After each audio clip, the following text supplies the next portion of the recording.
Welcome to the media matrix. చైనాలో 4 రోజుల పాటు పర్యటించిన బంగ్లాదేశ్ యొక్క తాత్కాలిక వారధి మహమ్మద్ యూనస్ భారతదేశంలోని ఈశాన్యంలో ఉన్న 7 రాష్ట్రాలను ఆక్రమించుకోవడానికి మీరు బంగ్లాదేశ్లో స్థావరాన్ని ఏర్పరచుకోవాలి అనే ఒక సలహా ఇచ్చారు. అది అప్పుడు చాలా వివాదాస్పదంగా మారింది.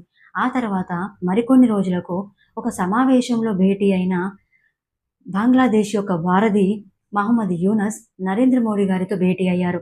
ఆ తర్వాత నరేంద్ర మోడీ గారిచ్చే గిఫ్ట్ అందుకున్న యూనస్ అదే ఫోటో ఫ్రేమ్ని నరేంద్ర మోడీ గారికి గిఫ్ట్గా ఇచ్చారు.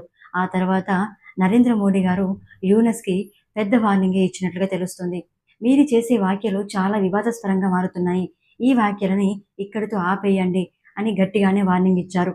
అదిలా ఉండగా బంగాళాఖాతానికి మేమే పూర్తి పరిరక్షకులమని బంగ్లాదేశ్ యొక్క వారధి మహమ్మద్ యూనస్ చైనాలో చేసిన వ్యాఖ్యలు తీవ్ర వివాదాస్పదంగా మారాయి.